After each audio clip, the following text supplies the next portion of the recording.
आदरणीय शिवराज जी चौहान और मंच पे उपस्थित अभी सभी विशिष्ट गणों का निवेदन करता हूं कि वो दीप प्रज्वलन के लिए कृपया सामने आए। मेरा निवेदन सभी से, कृपया दीप प्रज्वलन के लिए आगे आए।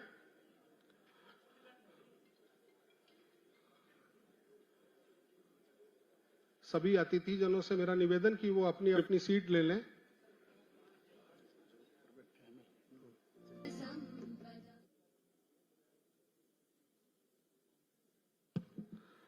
सबसे पहले मैं आदरणीय शिवराज सिंह जी चौहान, जो कि पूर्व मुख्यमंत्री मध्य प्रदेश, वर्तमान में केंद्रीय कृषि एवं किसान कल्याण और ग्रामीण विकास मंत्री भारत सरकार, जिन्होंने मध्य प्रदेश के सर्वांगीण विकास में बहुत ही महत्वपूर्ण भूमिका निभाई, एक पिछड़े राज्य को अपने मुख्यमंत्रित्व काल से 17 वर्षों में देश का एक अग्रणी राज्य बना दिया।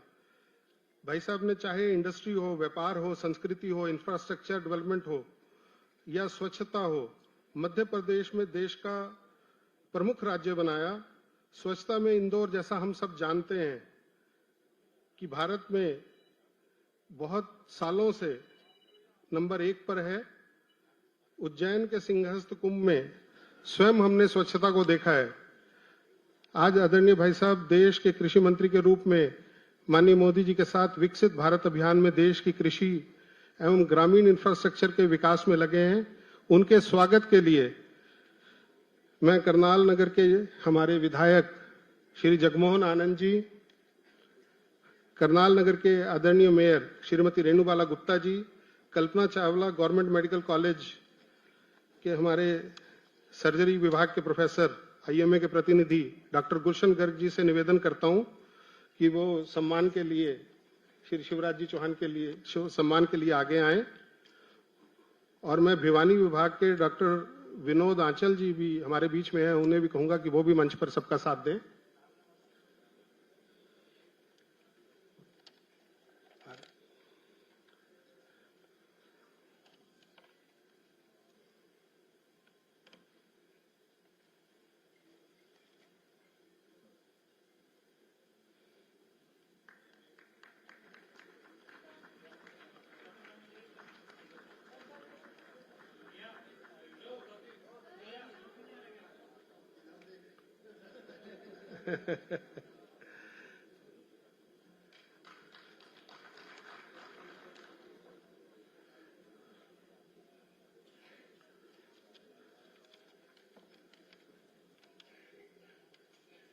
अब मैं निवेदन करूंगा असम के विधायक श्री योगेंद्र राणा जी से, श्री अमरनाथ सोदा जी से कि वो हमारे कृषि मंत्री श्री श्याम सिंह राणा जी के स्वागत के लिए आगे आए।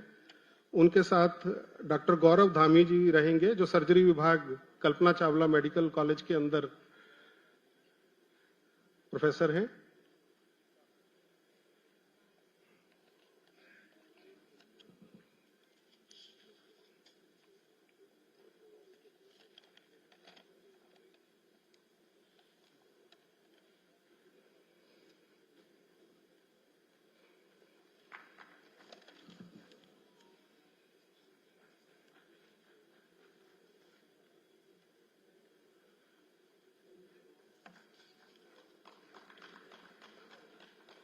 अब मैं प्रदेश महामंत्री बहन अर्चना गुप्ता जी के स्वागत के लिए श्रीमती ज्योति सेठी जी, डीन एकेडमिक,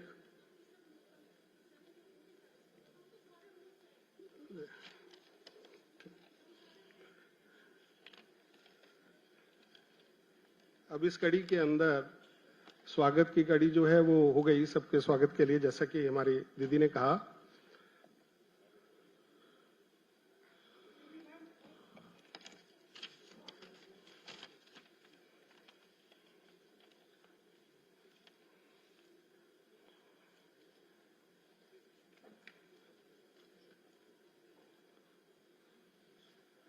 अब मैं सभी के स्वागत के लिए doctor Mahendra Garg ji, director Kalpana Chawla government medical college को आमंत्रण देता हूं कि वो मंच पर आकर हमारे सभी लोगों का स्वागत करें।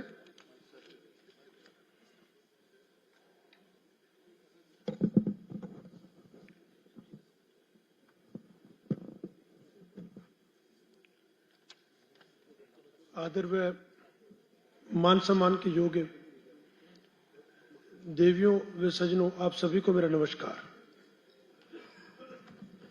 हम सबके लिए बहुत ही हर्ष का विषय है कि महाराजा दानवीर कर्ण की नगरी करनाल की पावन धरती पर स्थापित कल्पना चावला मेडिकल कॉलेज के सभागार में वन नेशन वन इलेक्शन विषय पर सेमिनार का आयोजन होने जा रहा है।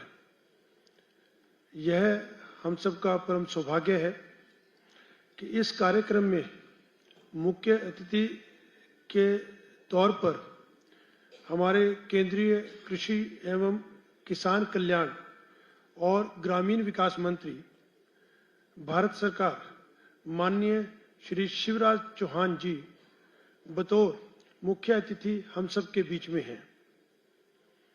मैं इस कॉलेज के प्रांगण में पहुंचने पर मुख्य अतिथि महोदय का हार्दिक अभिनंदन एवं स्वागत करता हूं। मंच पर विराजमान माननीय श्री श्याम सिंह राणा जी, कृषि मंत्री हरियाणा सरकार,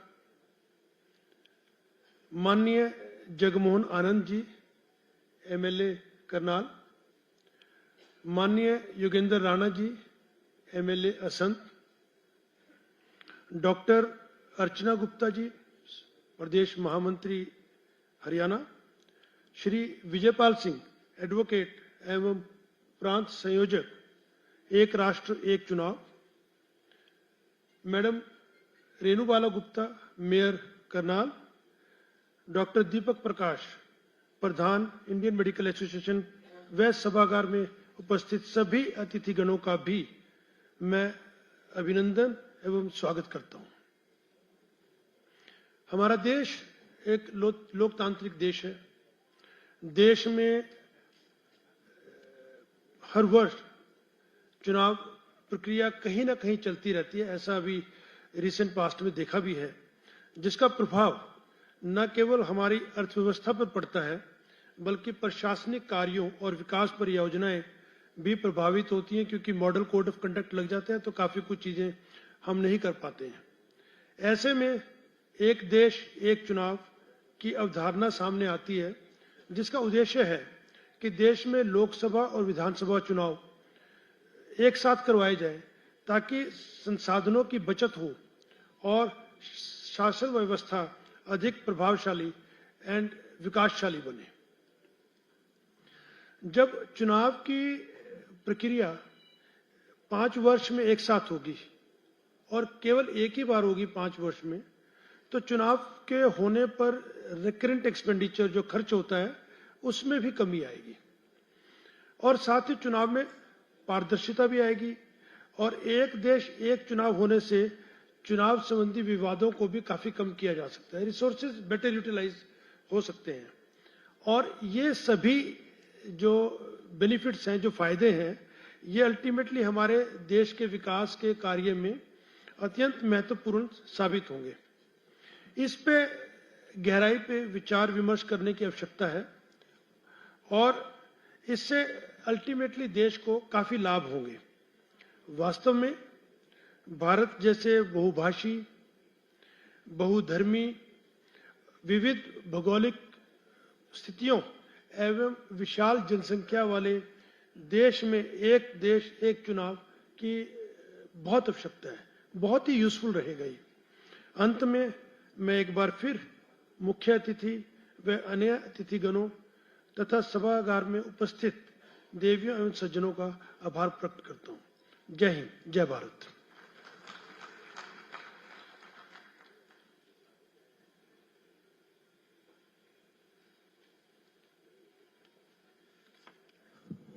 आज के इस कार्यक्रम के आयोजक आईएमए के प्रेसिडेंट मैं डॉक्टर दीपक प्रकाश से निवेदन करता हूं कि वो 2 शब्द कहें।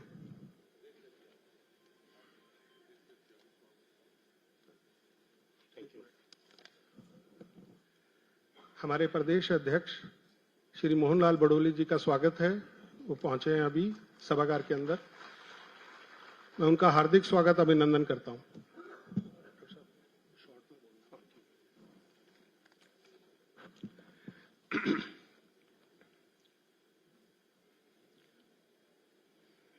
आदरणीय मंचासीन अतिथिगण, आप सभी का आईएमए करनाल की ओर से तहे दिल से स्वागत है।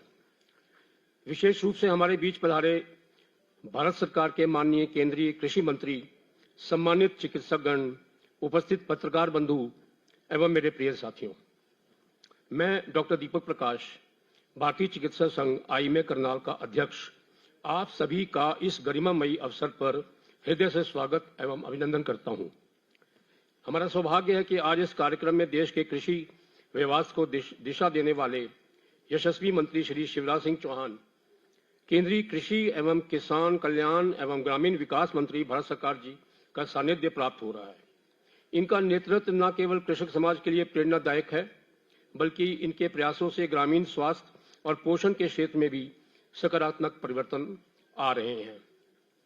आईएमए करनाल के बारे में 2 शब्द कहूंगा। ये भी अत्यंत गर्व का विषय है कि करनाल जैसे ऐतिहासिक और समृद्ध जनपद में इंडियन मेडिकल एसोसिएशन करनाल अपनी स्वास्थ्य सेवा, जन जागरूकता और सामाजिक उत्तरदायित्व के क्षेत्र में निरंतर सराहनीय काम कर रही है। आईएमए करनाल न केवल चिकित्सकों के हितों की रक्षा में सक्रिय है, बल्कि समाज के हर वर्ग तथा स्वास्थ्य संबंधी सेवाएं पहुंचाने में भी अग्रणी भूमिका निभा रही है। इस संगठन की कार्यशैली न केवल अनुकरणीय है, बल्कि स्वास्थ्य के क्षेत्र में एक प्रेरणा स्रोत के रूप में उभर के सामने आई है। यह भी उल्लेखनीय है कि एक राष्ट्र एक चुनाव जैसे महत्वपूर्ण संकल्पना को हमारे देश के यशस्वी प्रधानमंत्री श्री नरेंद्र मोदी जी ने गंभीरता से देश के सामने रखा है। उनकी दूरदर्शी नेतृत्व न केवल शासन व्यवस्था को अधिक प्रभावी बनाने का मार्ग प्रशस्त कर रही है, बल्कि लोकतंत्र को भी सुदृढ़ और व्यावहारिक बनाने की दिशा में एक ऐतिहासिक पहल है। मोदी जी के नेतृत्व में देश ने अनेक क्षेत्रों में उल्लेखनीय प्रगति की है, चाहे वह स्वास्थ्य हो, कृषि हो या तकनीकी नवाचार। साथ ही मैं इस मंच पर एक राष्ट्र एक चुनाव की संकल्पना पर कुछ शब्द कहना चाहूंगा। यह एक विचार है जो हमारे लोकतंत्र को और अधिक संगठित, सशक्त एवं प्रभावी बनाने में दिशा में एक महत्वपूर्ण कदम हो सकता है। इससे प्रशासनिक व्यय में कमी आएगी, विकास कार्यों में गति आएगी और देश के नीति निर्धारण प्रक्रिया में एक रूप जागरूकता आएगी। आईएमए करनाल इस विचार का एक राष्ट्र एक चुनाव का समर्थन करते हुए विश्वास जताता है कि यदि यह संकल्पना लागू होती है तो देश के स्वास्थ्य और सामाजिक विकास की योजनाएं भी अधिक प्रभावी ढंग से क्रियान्वित हो सकेंगी। अतः मैं पुनः सभी माननीय अतिथियों का आभार प्रकट करता हूं और आशा करता हूं कि यह आयोजन हमारे साझा उद्देश्यों को और अधिक मजबूती प्रदान करेगा। जय हिंद, धन्यवाद।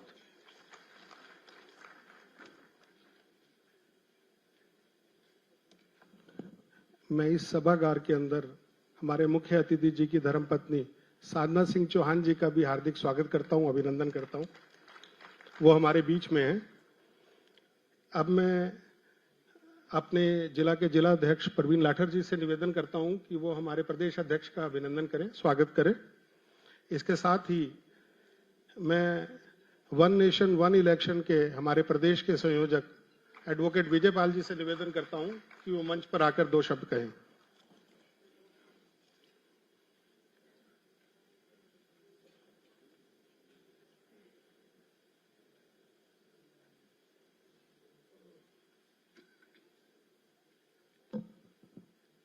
भारत माता की, भारत माता की। आज के इस कार्यक्रम में उपस्थित हरियाणा प्रदेश के पूर्व प्रभारी, जिनसे हमारा उस समय से संबंध है जब हरियाणा के प्रभारी थे और हरियाणा को सींचने में उन्होंने बहुत काम किया। आज भारत सरकार के कृषि मंत्री शिवराज चौहान जी, प्रदेश अध्यक्ष मोहनलाल बड़ोली जी, कृषि मंत्री श्याम सिंह राणा जी, अर्चना गुप्ता जी, जगमोहन आनंद जी विधायक, योगेंद्र राणा जी विधायक, रेणु बाला जी, जिला अध्यक्ष प्रवीण लाठर जी, राजकुमार जी और आईएमए के प्रतिनिधि और इसके director Mahendra ji Garg, one nation one election की प्रदेश की सभी टीम, करनाल और आसपास से आए हुए गणमान्य व्यक्ति, सभी बंधुओं का आज की संगोष्ठी में मैं आपका हार्दिक स्वागत और हार्दिक अभिनंदन करता हूं। समय अभाव है, मैं तो कुछ शब्दों में ही वन नेशन वन इलेक्शन क्या है और हरियाणा में हमने अब तक क्या क्या किया है। वन नेशन वन इलेक्शन का मतलब है लोकसभा और विधानसभा के चुनाव पूरे राष्ट्र में एक साथ हो, और हरियाणा में 1991 में और 1996 के अंदर लोकसभा और विधानसभा के चुनाव एक साथ हो चुके हैं, और हरियाणा के अंदर जो लोकसभा और विधानसभा का जो समय है वो भी 3 महीने के कम अंतराल में है। तो इसलिए हरियाणा के अंदर इसकी बहुत बड़ी जागृति है, और इस सारे कार्यक्रम में हरियाणा के अंदर 27 जिले हैं, जो 22 जिले हमारे प्रशासनिक हैं, संगठनात्मक जिले 27 हैं, और उन 27 जिले के अंदर लगभग 540 के करीब हमारे कार्यक्रम हो चुके हैं, और 850 प्रस्ताव वन नेशन वन इलेक्शन के समर्थन के अंदर आए हैं। और मुझे बताते हुए बड़ी खुशी हो रही है, अभी हमारी वर्चुअल बैठक हुई थी, हरियाणा पूरे देश के अंदर अग्रणीय रूप से वन नेशन वन इलेक्शन के अंदर भूमिका निभा रही है, और ये तभी संभव है जब आपकी पूरी टीम इस कार्य के अंदर लगी हुई है, और निश्चित रूप से हम सब इस कार्य को करेंगे। विस्तार से तो हमारे नेता माननीय शिवराज जी चौहान आपको इस बारे में बताएंगे कि वन नेशन वन इलेक्शन इस देश की जरूरत क्यों है। तो मैं तो आप सबका पुनः, जो करनाल की टीम ने जो इसकी तैयारी की, आईएमए ने जो इसकी तैयारी की, डॉक्टर गुलशन गर्ग जी और बहुत साथी जिनके नाम नहीं मैं ले पाया, उनके लिए जी भी एक बार जोरदार ताड़ी, और वेदपाल एडवोकेट जी जो हमारे प्रदेश के उपाध्यक्ष हैं, उनका भी स्वागत। बहुत बहुत धन्यवाद। जय हिंद, जय भारत। अब मैं डॉक्टर अर्चना गुप्ता जी से, जो महामंत्री हैं भारतीय जनता पार्टी की, उनसे निवेदन करता हूं कि वो भी शीघ्र 2 शब्द अपने कहें इस विषय पर। डॉक्टर अर्चना गुप्ता जी।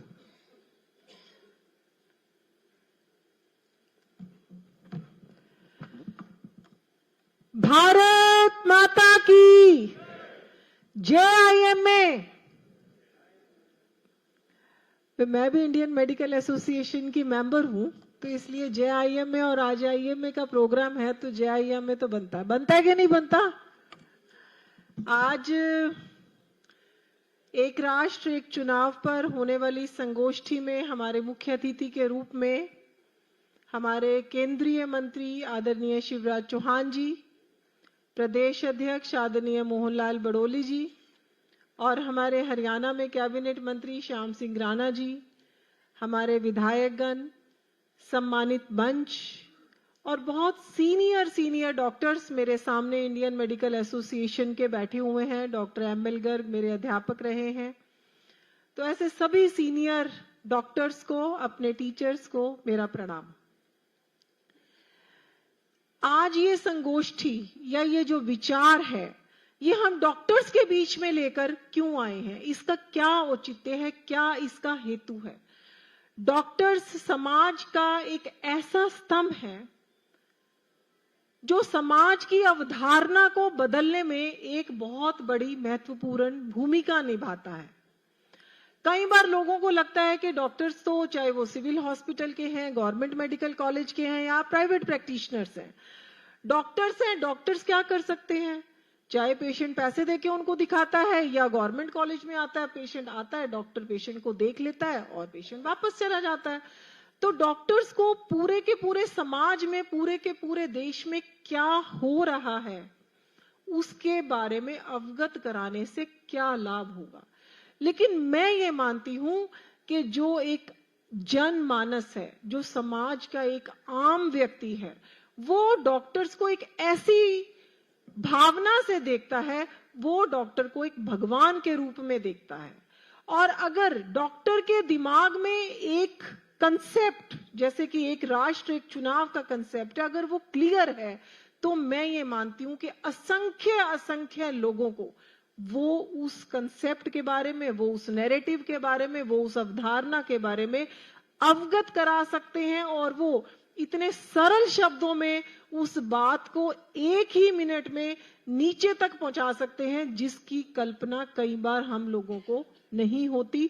पर क्योंकि मैं खुद एक चिकित्सक हूं, प्रैक्टिसिंग डॉक्टर हूं, इसलिए मुझे ये पता है कि डॉक्टर्स किसी बात को नीचे तक कैसे पहुंचा सकते हैं और उनकी कही हुई बात का उस मरीज के मानस पटल पर किस तरीके से प्रभाव पड़ता है, क्योंकि जो बात डॉक्टर कहता है उसको मरीज 100% स्वीकारता है। इसलिए ये जो धारणा है कि एक देश में एक ही समय पर विधानसभा और लोकसभा के चुनाव होने चाहिए, क्यों होने चाहिए, ये हमारे आईएमए के सभी मेंबर्स को ये कंसेप्ट जरूर क्लियर होना चाहिए।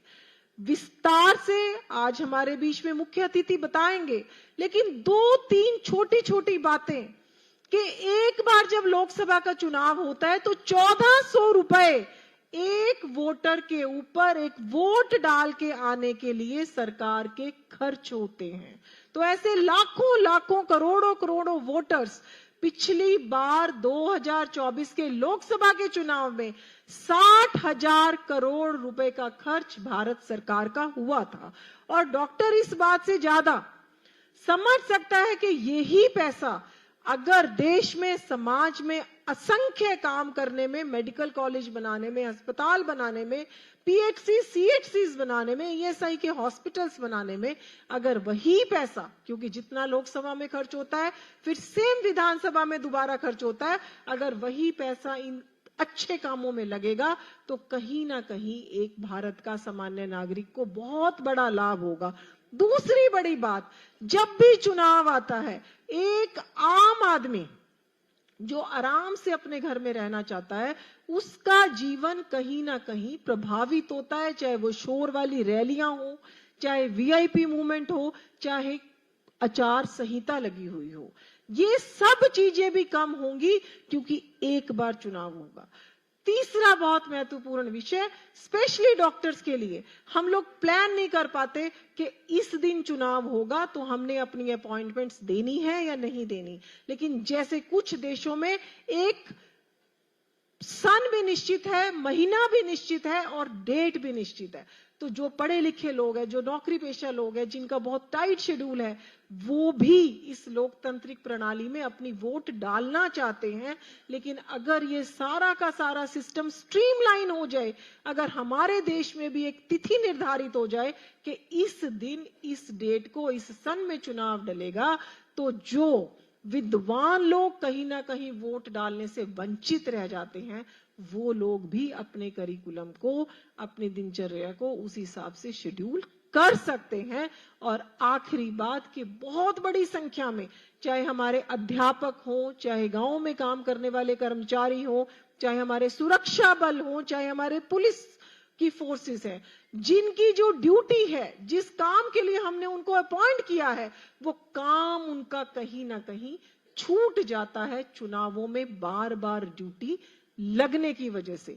तो इसलिए अगर हमको इन सब चीजों को स्ट्रीमलाइन करना है, तो मैं ये मानती हूं कि हमें धीरे धीरे पूरे के पूरे भारत में एक एक भारतवासी का ये अवधारणा हमें सेट करनी पड़ेगी कि भारत में जब भी चुनाव हो तो एक राष्ट्र एक चुनाव, विधानसभा और लोकसभा के चुनाव इकट्ठे हों। बहुत बहुत धन्यवाद। जय भारत, जय हिंद, जय आईएमए। अब मैं निवेदन करूंगा हमारे ऑनरेबल मिनिस्टर श्री श्याम सिंह राणा जी से कि वो यहां पर आकर कुछ ही शब्दों के अंदर अपनी बात कहें। एक राष्ट्र एक चुनाव का मतलब यह है कि एक ईवीएम मशीन और रखनी है, एक लोकसभा और एक विधानसभा के लिए, सिर्फ इतना ही।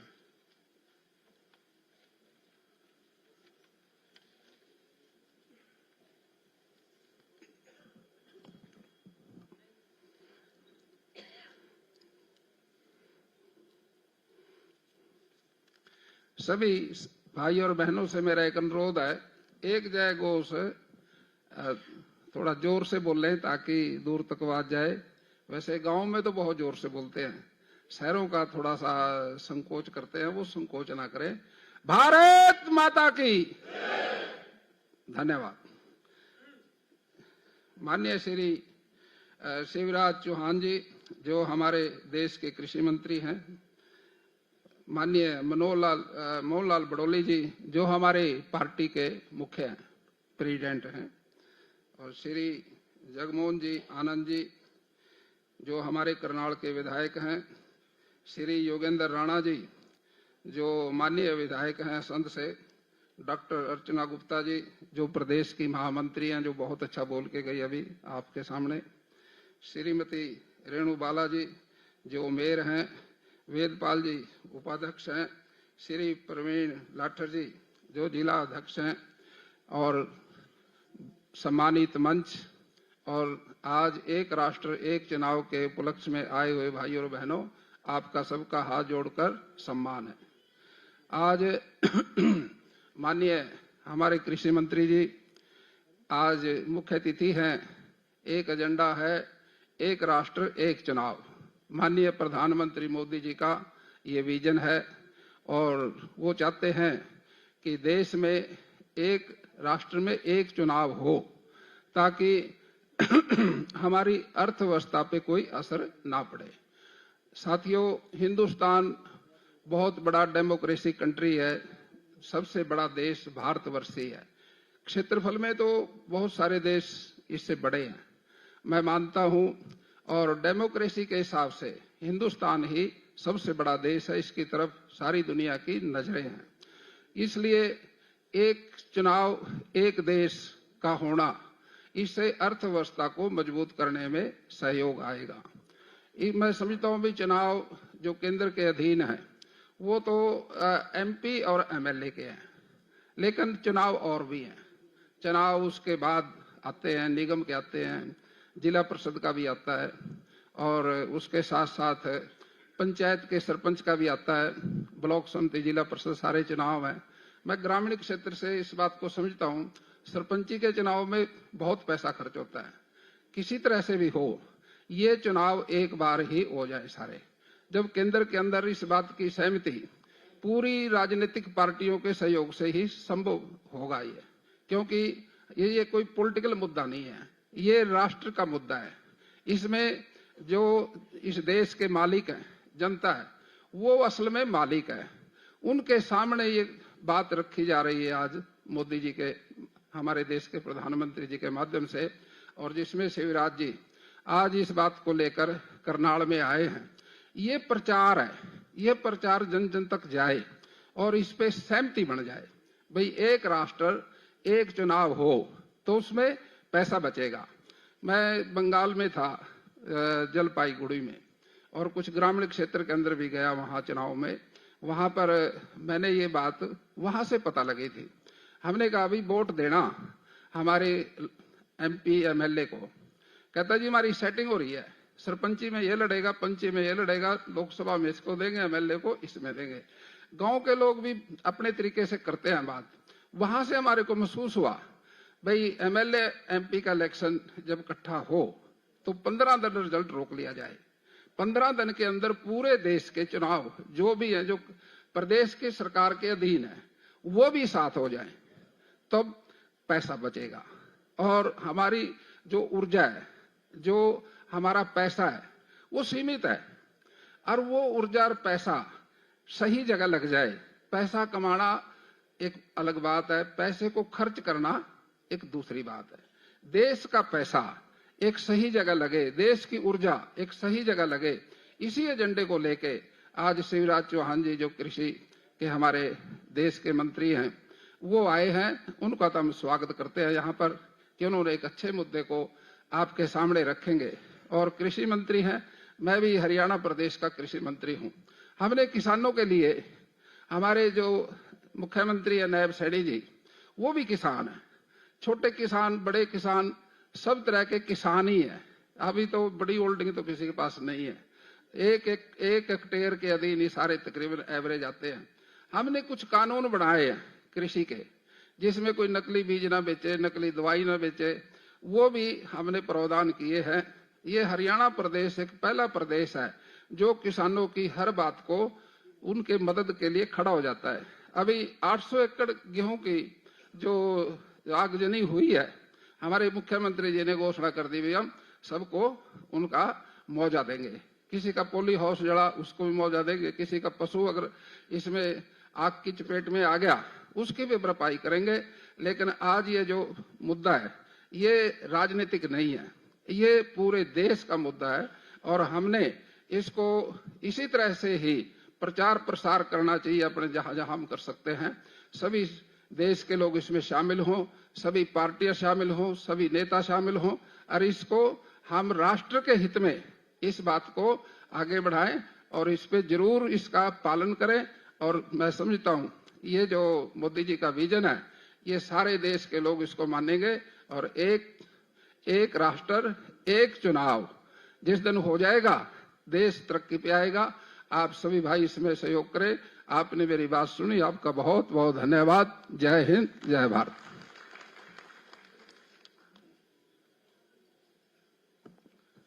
बहुत धन्यवाद माननीय मंत्री जी। अब मैं आदरणीय मोहनलाल बड़ोली जी, जो कि हमारे प्रदेश के अध्यक्ष हैं, उनसे निवेदन करता हूं कि वो हमारा मार्गदर्शन करें।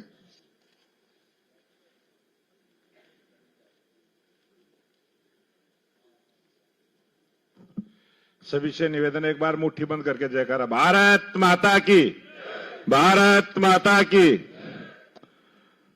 आज एक राष्ट्र एक चुनाव की इस संगोष्ठी में कल्पना चावला मेडिकल कॉलेज के सभी आईएमए के डॉक्टरों की एसोसिएशन के द्वारा जो आयोजित प्रोग्राम में हमारे मुख्य अतिथि भारत सरकार के कृषि मंत्री और पूर्व में मध्य प्रदेश में एक बार भाजपा बार बार भाजपा, इस मंत्र को जो है पूरे देश में पूरी बुलंद आवाज के साथ, मजबूती के साथ करके दिखाया। और पूर्व में हमारे हरियाणा प्रदेश के प्रभारी के तौर पर भी हरियाणा प्रदेश के प्रत्येक कार्यकर्ता से ये शपथ कराई कि हरियाणा में भी स्पष्ट बहुमत की सरकार बनाएंगे, अपने दम से बनाएंगे। ऐसे शिवराज सिंह चौहान हमारे बीच में पहुंचे, एक बार जोरदार तालियों के साथ।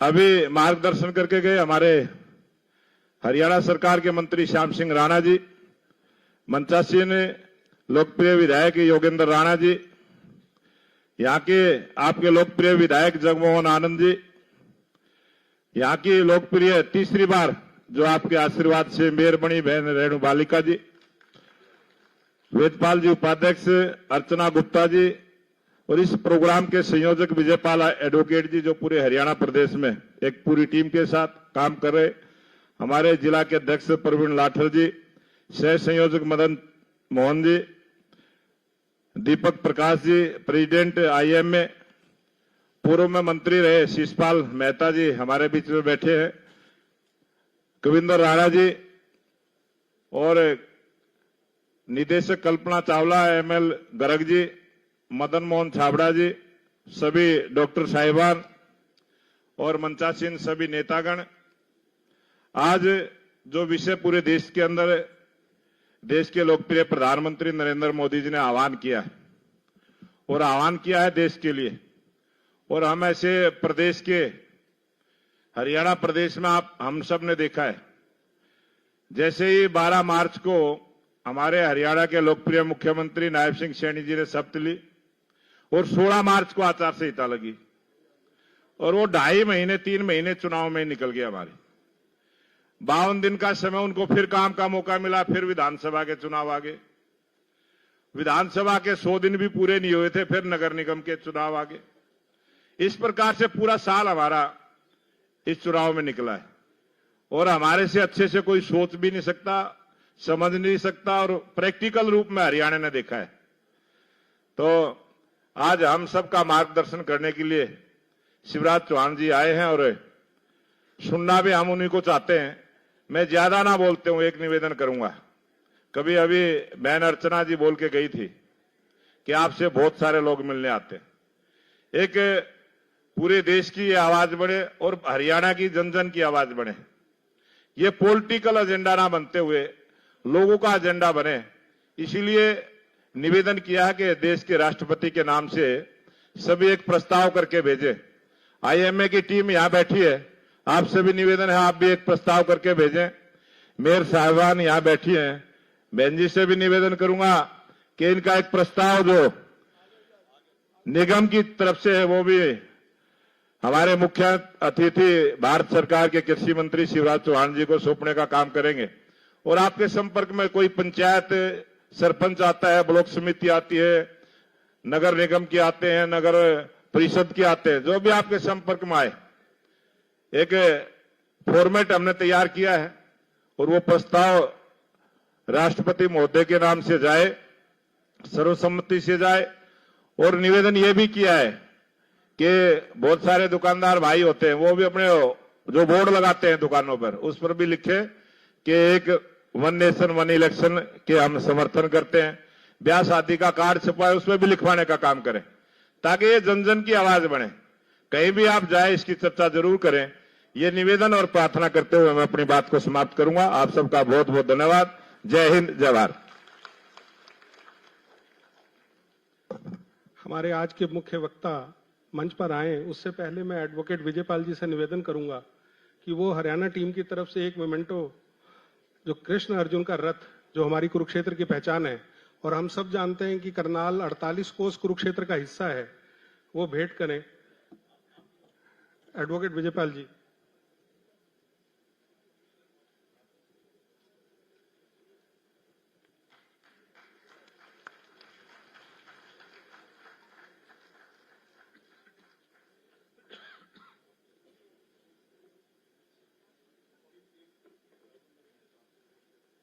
अब मैं रेणु गुप्ता जी, जो हमारी यहाँ की मेयर हैं, उनसे निवेदन करूंगा कि जो उन्होंने अपना प्रस्ताव पास किया है उसे भेंट करें आदरणीय शिवराज जी को। ये नगर निगम के अंदर एक राष्ट्र एक चुनाव का जो एक प्रस्ताव पेश हुआ है कि सारे देश के अंदर राष्ट्रपति महोदय के नाम। धन्यवाद। अब मैं आदरणीय शिवराज सिंह जी चौहान, उनको आज के इस गोष्ठी के लिए सादर आमंत्रण करता हूं कि जो आज का विषय है एक राष्ट्र एक चुनाव, इस पर हमारा मार्गदर्शन करें। और ऊपर हमारे डॉक्टर बंधु और बहनें बैठी हैं, वो कृपया अपना सीट ले लें, जो ऊपर सब हमारे नए डॉक्टर्स हैं।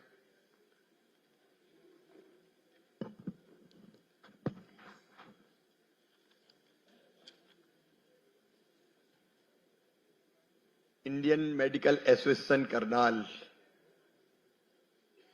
के द्वारा आयोजित इस कार्यक्रम में उपस्थित भारतीय जनता पार्टी के प्रदेश के अध्यक्ष आदरणीय मोहनलाल बड़ौनिया जी, कृषि मंत्री और खांटी किसान हैं भी और दिखते भी हैं, पगड़ी लगी रहती है, आदरणीय श्याम सिंह राणा जी, हमारे लोकप्रिय विधायक आदरणीय जगमोहन जी। अब ये संयोग देखिए, मोहन भी है, श्याम भी है और जगमोहन भी है।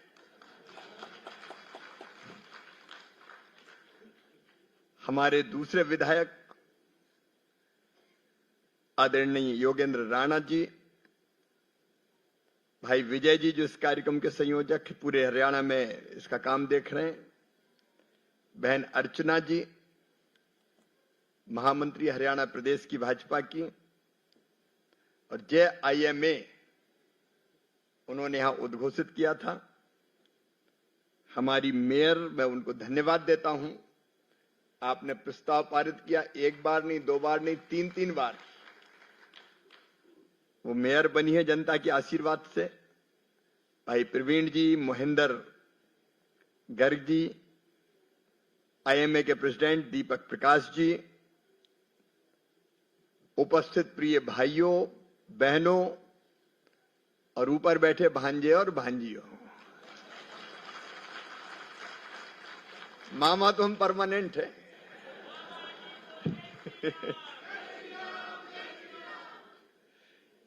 मामा में जो ममत्व है वो सचमुच में अद्भुत है।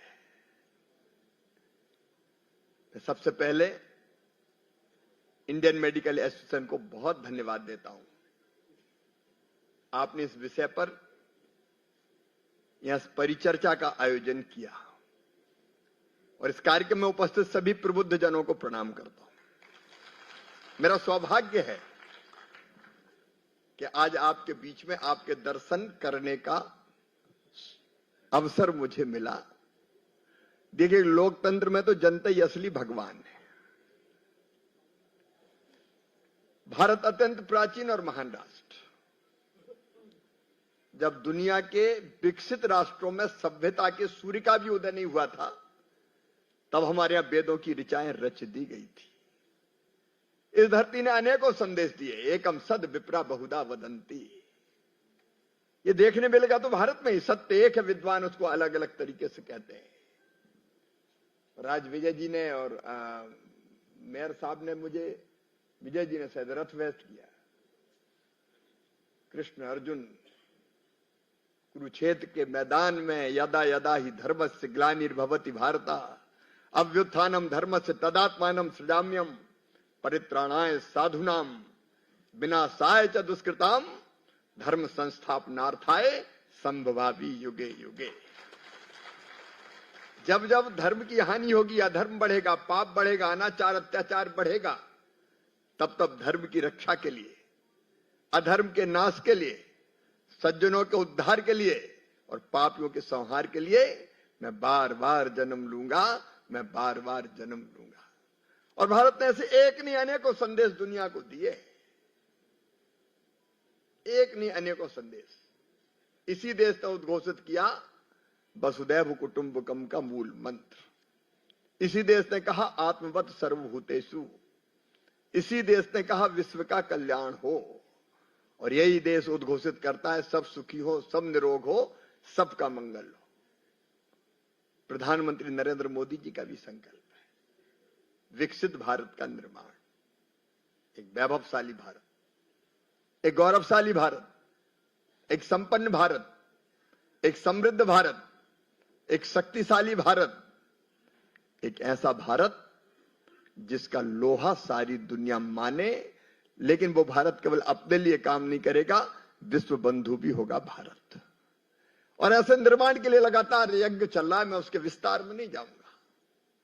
विकसित भारत बनाना है, और विकसित भारत बनाना है तो अकेले प्रधानमंत्री जी नहीं बना सकते, सारे नागरिकों का उसमें योगदान चाहिए। लेकिन आप देखिए, पिछले कई वर्षों से मुझे भी विकसित भारत के निर्माण में सबसे बड़ी बाधा नजर आती है, तो वो है लगातार होने वाला चुनाव। प्रिय बहनों और भाइयों, इस देश में और कोई काम हो ना हो, लेकिन एक काम लगातार चलता रहता है। 5 साल 12 महीना 365 दिन हर राजनीतिक दल चुनाव की तैयारी में लगा रहता है। एक निपटा तो दूसरे की तैयारी। अब अभी देखिए, साल भर नहीं हुआ लोकसभा के चुनाव, उसके 4 महीने पहले मध्य प्रदेश में चुनाव हुए, छत्तीसगढ़ में चुनाव हुए, राजस्थान में चुनाव हुए। अब वो 3 चुनाव की थकान भी नहीं मिटी थी कि लोकसभा का ऐलान हो गया। 4 महीने बाद लोकसभा के चुनाव, और लोकसभा के चुनाव के परिणाम आए कि फिर ताल ठोंक ली हरियाणा में, फिर महाभारत होना है। जम्मू कश्मीर, झारखंड, महाराष्ट्र, और वहां के चुनाव के परिणाम आए तो दिल्ली का दंगल शुरू हो गया। दिल्ली में चुनाव, अब दिल्ली के चुनाव से नहीं निपटे, बिहार की तैयारी चल रही है, बंगाल की तैयारी चल रही है। अब कल्पना तो करके देखिए, हर राजनीतिक दल 5 साल कमर कसे रहता है। एक चुनाव हो गया तो अब दूसरा चुनाव, फिर तीसरा चुनाव, फिर चौथा चुनाव, फिर 5वां चुनाव। मैं बना कृषि मंत्री लोकसभा के चुनाव के बाद, तो मुझे लगा कि देश भर में किसानों के लिए दिन और रात एक करना है। लेकिन झारखंड में चुनाव आ गया, तो कहने लगे तुम जाओ प्रभारी। तो तो हिंदुस्तान का कृषि मंत्री खेती किसानी का काम छोड़ के लगा है वहां भाइयों और बहनों। 3-3.5 महीने मेरे उसी में निकल गए, मैं खेती देख ही नहीं पाया। और मैं अकेला नहीं, चुनाव एक प्रदेश में होते हैं, दूसरे प्रदेश के नेताओं की ड्यूटी। अब मध्य प्रदेश में चुनाव हो तो आओ हरियाणा वालों, जगमोहन जी, योगेंद्र जी, जनता को छोड़ो छाड़ो यार, 4 महीने बाद हटो अब तुम जाके। तो चुनाव में लगे, ये करना पड़ता है, हर एक राजनीतिक दल को करना पड़ता है चुनाव। भाई अब चुनाव तो जीतना है, और एक भी चुनाव हार गए तो फिर तुरंत मीडिया वाले लिखते हैं जमीन खिसकी, कबाड़ा हो गया, बस जाने वाले। एक राज्य में कहीं नफा नुकसान हो जाए तो कहते दिल्ली खतरे में है, तो ये खतरे मत रहने, लड़ो चुनाव, लड़ो चुनाव, लड़ो चुनाव। एक उपचुनाव हार जाए तो गदर हो जाता है, गड़बड़ हो गई अब। तो हमेशा कमर कसे रहते हैं। आप सोच के देखिए, माननीय प्रधानमंत्री जी का कितना समय जाता है चुनाव में, क्योंकि चुनाव जीतना है। प्रधानमंत्री जी, मुख्यमंत्रीगण, केंद्रीय मंत्रीगण, मंत्रीगण, एमएलए, एमपी, और कई बार मेयर साहब की ड्यूटी भी लग जाती। चलो सफाई छोड़ो, शहर की चुनाव के मैदान में कितना समय का नुकसान होता है, आप कल्पना तो कीजिए। अब आप बताओ, अभी बात हो रही थी हरियाणा, लोकसभा और विधानसभा के चुनाव साथ हो जाते, क्या बिगड़ जाता जी? एक साथ चुनाव होते, एमएलए के उम्मीदवार का भी फोटो छाप दो जीत के एक तरफ, दूसरी तरफ एमपी साहब का छाप दो, उतने ही पेट्रोल डीजल में काम चल जाए। एक नेता बुलाओ सभा, दोनों के नाम ले लेके, एमपी के लिए इसको वोट दो, एमएलए के लिए इसको वोट दो, काम हो जाए साहब। एक पोस्टर छपवा दो, पैसा बच जाए। पोलिंग बूथ पे 2 मशीन रखवा दो, क्या दिक्कत है? इसमें एमपी के लिए बटन दबाओ, इसमें एमएलए के लिए बटन दबाओ, क्या तकलीफ है इसमें?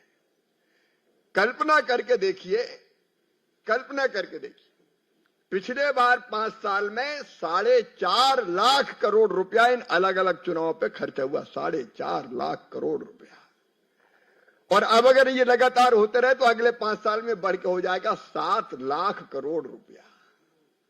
अब कल्पना करके देखिए कितना समय जाता है जिन मंत्रियों का, विधायक का, सांसद का, कितने धन का अपव्यय होता है। अच्छा, ये तो मैं कह रहा हूं जो बजट से जाता है पैसा, उसकी बात कर रहा हूं। भारत सरकार के खजाने से चुनाव आयोग के माध्यम से जो पैसा है, मैं उसका हिसाब बता रहा हूं आपको। और बाकी कितना खर्चा करते हैं और कैसे खर्चा करते हैं, आप हिसाब लगाते तो देखिए। और अगर कोई व्यापारी भाई बैठे हो तो एक उम्मीदवार है कि निकालो चंदा, चुनाव है, फिर दूसरा आ गया है, बेचारा सोचता है कि धंधा करना है तो थोड़ा इसको भी दे दो, थोड़ा इसको भी दे दो। कितना चुनाव में पैसा खर्चा होता है, उम्मीदवार का अलग खर्चा होता है, राजनीतिक दल का अलग खर्चा होता है, और वो पैसा जनता के बीच से ही आता है, धन का अपव्यय होता है। और केवल इतने नहीं होता, प्रशासनिक मशीनरी क्या करती है? 2 काम, एक बार बार चुनाव तो लगा दो सबकी ड्यूटी, कलेक्टर ने निर्देश दे दिए बनाओ वोटर लिस्ट, मास्टर साहब कहां है, शिक्षक कहां है, कहने वोटर लिस्ट बनवा रहे हैं, तो निकल गया, स्कूल में नहीं है। कितने कर्मचारी अधिकारियों की ड्यूटी लगती, हर विभाग के कर्मचारी अधिकारी, चलो चुनाव की तैयारी में फिर से वोटर लिस्ट बनेगी, नगर निगम की वोटर लिस्ट अलग, विधानसभा की वोटर लिस्ट अलग, लोकसभा की वोटर लिस्ट अलग, और फिर चुनाव में ड्यूटियां लगती है। अब चुनाव में ड्यूटी आईएएस अफसर की भी लगती है, ऑब्जर्वर दूसरे राज्य में। कलेक्टर साहब कहां गए, बोले चुनाव कराने गए, ऑब्जर्वर बने। पता नहीं कितने लोगों की ड्यूटी लगती है, दूसरे राज्यों में चुनाव करवा रहे हैं, कोई कह रहे हैं वो हिसाब किताब देखने गए चुनाव का। पूरा सरकारी अमला कितने तरह के काम करता है चुनाव, उसी में लगे रहते हैं। जनता के काम का नुकसान है बार बार चुनाव। और वहां क्या होता है, जिस राज्य में चुनाव हो, आचार संहिता, अफसर भी बैठ जाते हैं, अभी तो मॉडल कोड ऑफ कंडक्ट लगा हुआ, कोई काम नहीं हो सकता, सारे काम ठप, ऑफिशियल भी विकास ठप, आचार संहिता, नई योजनाएं ठप, आचार संहिता, योजनाओं की डिलीवरी खत्म, चुनाव है, चुनाव के बाद देखा जाएगा। बीमार भी हो गए तो इलाज करवाना है और स्वेच्छानुदान आए और कोई योजना चला, बोले नहीं अभी नहीं हो सकता। हार्ट के मरीज है, ऑपरेशन करवाना, बोले नहीं अभी तो आचार संहिता लगी है, आचार संहिता इंतजार करो। सारे विकास के काम ठप हो जाते, नई घोषणाएं हो नहीं सकती, नई योजनाएं चल नहीं सकती, पुरानी योजनाएं ढंग से चलती नहीं है, सारी चीजें रुक जाती है। मॉडल कोड ऑफ कंडक्ट विकास में बाधक बन जाता है। अब आप मध्य प्रदेश हरियाणा के बारे में सोच लीजिए, मैं दूसरी बात नहीं करता। मैं मुख्यमंत्री था पिछली बार, हम जून जुलाई से कोई काम ही नहीं कर पाए क्योंकि नवंबर दिसंबर में चुनाव थे, चुनाव, फिर आचार संहिता, फिर कुछ नहीं कर सकते। और उसके बाद चुनाव पूरे हुए तो लोकसभा की आचार संहिता लग गई। साहब आपके यहां पहले लोकसभा की आचार संहिता, बाद में विधानसभा की आचार संहिता लग गई। कुछ नहीं हो सकता तो 8-10 महीना ऐसे ही निकल जाए, कोई काम ही नहीं हो सकता। आचार संहिता कितना नुकसान देश का होता है, एक एक दिन कीमती है, एक एक क्षण उपयोगी है, कितना समय खराब होता है इस आचार संहिता में। तो आचार संहिता नुकसान करती है। क्या फायदा है बार बार के चुनाव से? प्रशासनिक दक्षता समाप्त हो जाती है और जनता भी लगातार चुनाव चुनाव चुनाव, 5 साल में एक बार हो तो चुनाव उत्सव बन जाता है। पहले लोकसभा के चुनाव, फिर विधानसभा के चुनाव, फिर नगर निगम के चुनाव, फिर नगर पालिका के चुनाव, फिर पंचायत के चुनाव, फिर सहकारिता के चुनाव। अच्छा चुनाव का चक्कर चला भैया, होते जाएं चुनाव। और इसलिए आज से नहीं, कई वर्षों से यह बात। अच्छा पहले चुनाव कब होते थे अलग? 1967 तक तो सब साथ होते थे ना, लोकसभा विधानसभा एक ही साथ होती थी। जो हमारे वरिष्ठ यहां बैठे उनको ध्यान होगा, 67 में जब से संवित की सरकारें बनी तब से यह शुरू हुआ। सरकारें बनना और भंग होना शुरू हो गई तो टाइम अलग अलग हो गए। और अभी अभी जैसे आंध्र में चुनाव हुए, आंध्र में, उड़ीसा में लोकसभा के साथ विधानसभा के चुनाव हुए। कई लोग कहते हैं कि ये एक साथ में गड़बड़ हो जाएगी। क्या गड़बड़ हो जाएगी साहब? लोग प्रभावित हो जाएंगे। कैसे हो जाएंगे? हिंदुस्तान की जनता बहुत परिपक्व है। अब दिल्ली का ही मैं बता रहा हूं, इस बार का नहीं बता रहा हूं। पिछली बार जब दिल्ली में चुनाव हुए तो अलग पार्टी विधानसभा में जीती और लोकसभा में 7 सीटें बीजेपी जीती।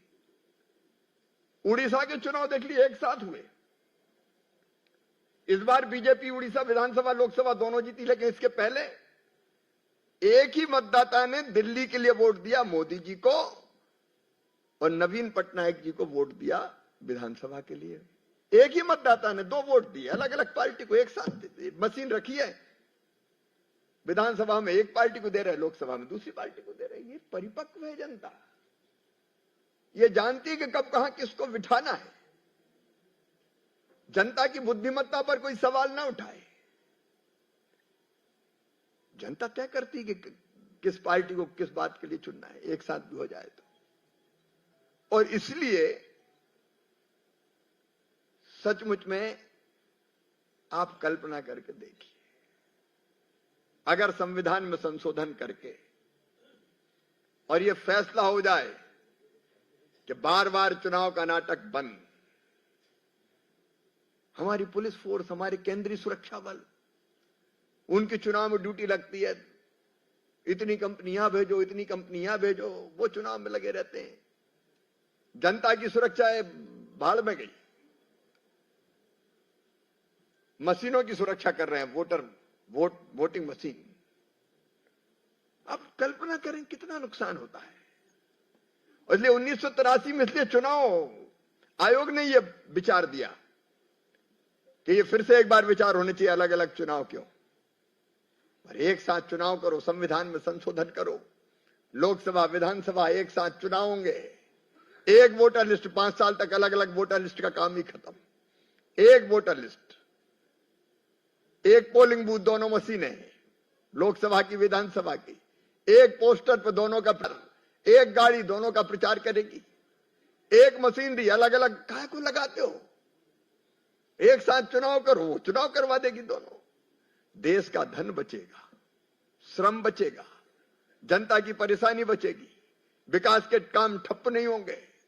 और इसलिए आज समय आ गया है भाइयों और बहनों कि देश इस आवाज को उठाए कि बहुत हो गया, अब नहीं चलेगा, संविधान में संशोधन करो, कम लोकसभा और विधानसभा के चुनाव तो एक साथ करो, एक साथ करो। मैं आपसे पूछना चाहता हूं, अंतरात्मा से बताइए, अलग अलग चुनाव में कोई फायदा है क्या? जोर से बताइए, फायदा है क्या? करो संशोधन चुनाव में। एक बार चुनाव हो जाएंगे तो 5 साल में 4.5 साल ढंग से दत्तचित्त होकर काम तो करेंगे, नहीं तो घबराते ही रहते हैं कि फलाने विधानसभा नहीं हार जाए, नहीं तो गड़बड़। अरे लगातार, और फिर जब चुनाव होते हैं तो फिर नई नई घोषणाएं होती है, घोषणाओं की होड़ लगती है। हम ये देंगे, बोले हम ये देंगे। अरे 5 साल में एक ही बार हो जाए, कौन क्या देगा? हर साल नया दो तो कम से कम स्थिरता तो आएगी। और एक नुकसान और होता है, ध्यान रखना आप, देश बड़े फैसले लेने से झिझकता है। कोई भी सरकार सोचती जो दूरगामी परिणाम वाले होते हैं, जो देश के हित में होते हैं, जो लंबे समय के लिए जन कल्याण में होते हैं, हर एक राजनीतिक दल हिचकता है कि अरे 6 महीना बाद फलाने राज्य में चुनाव आने वाले, अगर ये कह दिया तो पता नहीं फिर क्या होगा, चुनाव में गड़बड़ हो जाएगी, मत करो फैसला, पटक दो। बड़े बड़े फैसले रुक जाते हैं। और इसलिए आज समय की मांग है, जनता उठ के खड़ी हो, आप निकले। ये किसी राजनीतिक दल का काम नहीं है, और ये कार्यक्रम भी राजनीतिक नहीं है, ये किसी पार्टी का एजेंडा नहीं है। यह एजेंडा है तो राष्ट्रहित का एजेंडा है। देश के विकास के लिए हिंदुस्तान खड़ा हो, प्रबुद्ध जन खड़े हो, डॉक्टर्स निकले, वकील निकले, प्रोफेसर निकले, व्यापारी निकले, उद्योगपति निकले, माताएं बहनें निकले, सामाजिक संगठन निकले, धार्मिक संगठन निकले, छात्र निकल पड़े, और हुंकार एक हो जाए। राजनीतिक दलों से कह दे कि बहुत नाटक हो गया, ये नहीं चलेगा, खबरदार। सब एक साथ खड़े हो, एक साथ चुनाव चाहिए। एक राष्ट्र एक चुनाव, 1 नेशन 1 इलेक्शन, यही राष्ट्र के हित में है। और आज मैं इसीलिए आप प्रबुद्ध जनों के बीच आया। किसी पार्टी का एजेंडा नहीं, केवल बीजेपी का एजेंडा नहीं, तो राष्ट्रहित का एजेंडा है। भाई कुछ तो मुद्दे ऐसे हों जिसपे सब मिलकर खड़े हो एक साथ। बोले आज मैं करनाल की प्रबुद्ध जनता से दोनों हाथ जोड़ के प्रणाम भी करता हूं, आह्वान भी करता हूं। ये तो वो क्षेत्र है जहां धर्म और अधर्म में संघर्ष हुआ तो धर्म की विजय हुई है। धर्म की विजय, अधर्म का नाश हो, प्राणियों में सद्भावना हो, और भारत का और विश्व का कल्याण हो। तो आइए मित्रों, आजादी के समृद्ध काल में आज करनाल उठे, और करनाल की जनता और प्रबुद्ध जन ये संकल्प लें कि हम एक राष्ट्र एक चुनाव के पक्ष में हैं। आज करनाल से आवाज जाए सभी राजनीतिक दलों को, कि राजनीतिक दलों के जितने नेता हैं वो ये सुन ले, हम एक साथ चुनाव के पगडंडे करो, संविधान में संशोधन विवश कर दें, मजबूर कर दें कि एक साथ चुनाव होना चाहिए। आप तैयार हैं? सब तैयार हैं? तो आइए मेरे साथ खड़े होकर हम संकल्प लेंगे कि एक साथ चुनाव होना चाहिए, एक राष्ट्र एक चुनाव। मैं जो कहूंगा वो आप दोहराएंगे। हम करनाल की प्रबुद्ध जनता एक राष्ट्र एक चुनाव के पक्ष में हैं, ताकि विकसित भारत के निर्माण में कोई बाधा ना आए, विकास ठप्प ना हो, बार बार आचार संहिता ना लगे, धन का अपव्यय रुके, और पूरा देश 5 साल लगातार विकास के काम में जी जान से जुटा रहे। दोनों हाथ ऊपर उठाइए, दोनों मुट्ठी बांधिए, डॉक्टर से भी मैं निवेदन कर रहा हूं, अगर आप पक्ष में हैं वन नेशन वन इलेक्शन के, तो उठाइए दोनों हाथ, बांधिए दोनों मुट्ठी और भारत माता की जय बोल के ये उद्घोष कर दीजिए सभी नेताओं को, राजनीतिक दलों को, कि एक साथ लोकसभा और विधानसभा के चुनाव संविधान में संशोधन करके करवाएं। बोलिए भारत माता की, भारत माता की, करनाल की जनता की और हरियाणा वालों की। बहुत बहुत धन्यवाद।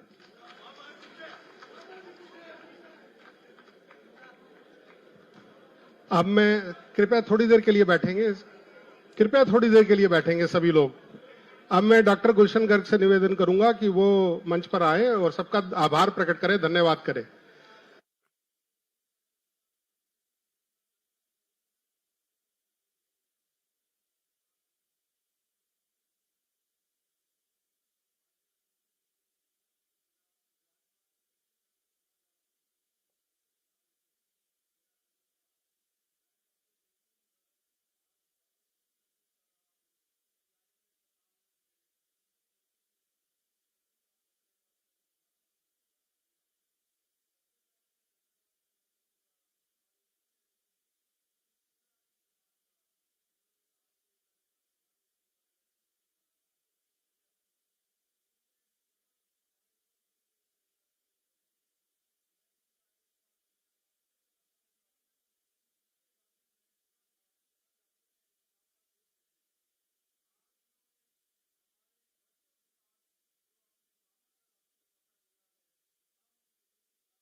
आज हमें मार्गदर्शन प्राप्त हुआ हरियाणा के बीजेपी प्रदेश अध्यक्ष श्री मोहन लाल बड़ौली जी का, मैं उनका हार्दिक धन्यवाद करता हूं। हमारे माननीय कृषि मंत्री हरियाणा श्री श्याम लाल राणा का धन्यवाद करते हैं, जिन्होंने बहुत ही अच्छे शब्दों में हमें